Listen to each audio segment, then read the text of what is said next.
বন্ধুরা আমরা কিন্তু এখন পুরান ঢাকার দিকে যাইতেছি, কারণ দুপুরে খাওয়া দাওয়া কিন্তু পুরান ঢাকা থেকেই করবো। হয়তো বিরিয়ানি খাবো, পুরান ঢাকার ঐতিহ্যবাহী হানিফ নান্না আর হাজির বিরিয়ানি।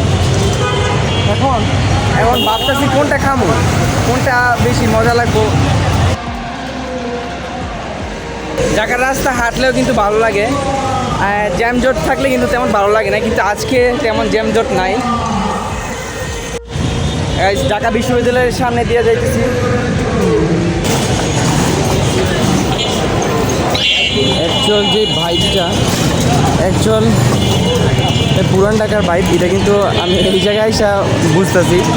কারণ এই যে বিল্ডিংগুলো কিন্তু অনেক বছর পুরানো, দেখলেই মনে হইতেছে। আশেপাশে কিন্তু অনেক রেস্টুরেন্ট, পুরান ঢাকায় কিন্তু অনেক খাবার দাবারের দোকান আছে, রেস্টুরেন্ট আছে। আর আমরা কিন্তু এখন এই হানিফ বিরিয়ানি, নান্না বিরিয়ানি, ওই দোকানগুলোতে আমরা, রেস্টুরেন্টগুলোতে আমরা যাব। এই যে আমরা কিন্তু হানিফ বিরিয়ানি রেস্টুরেন্টের সামনে চলে আসছি। আমরা কিন্তু পুরান ঢাকায় আসছিলাম এই হানিফ বিরিয়ানি ট্রাই করতে, কিন্তু আসলে হানিফ বিরিয়ানি এখানে অনেক ভিড়।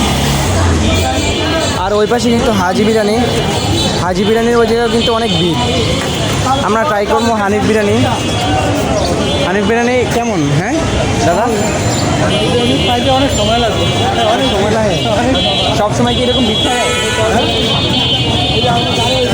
উপরে হাজি বিরিয়ানির থেকে ভালো হানিফ বিরিয়ানি নিতে, হানিফ কোনটা কোনটা বেশি ভালো?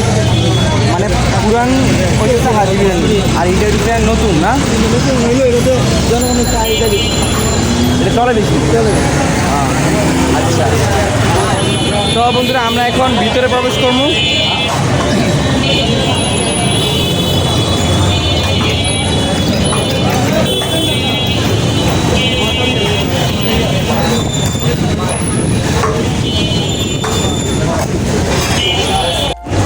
ভালো করে মুখ ধুয়ে নাও, কারণ এখন নাম করা হানিফ বিরিয়ানি খাবো।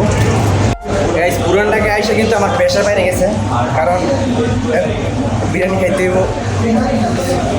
এই জন্য মাথাটা ভিজেলাম, এখন কিন্তু মাথা ঠান্ডা করলাম। এখন বিরিয়ানি খেয়ে আরও মাথা ঠান্ডা করতে হইব। আমাদের বিরিয়ানি কিন্তু চলে আসছে।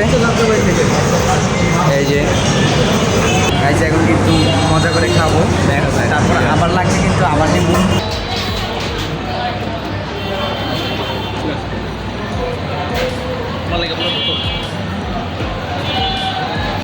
খাইলাম পুরান ঢাকার হানিফ বিরিয়ানি, এখন বিরিয়ানি খাইতেছি।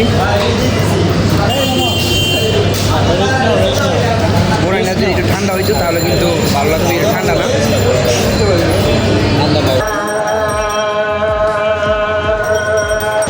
আসলে যখন ছোট ছিলাম তখন কিন্তু সাইকেল কেনার অনেক শখ ছিল, তো সেই শখটা পূরণ করতে পারি নাই কোনো সময়। তো বড় হওয়ার পরে আসলে সাইকেলের প্রতি তেমন আর আকর্ষণ নাই, বাইকের প্রতি আকর্ষণ। তো পুরান ঢাকায় কিন্তু অনেক সাইকেলের দোকান দেখছি, তো বিষয়টা অনেক ভালো লাগলো, শখের জিনিসগুলা দেখতে পাইলাম।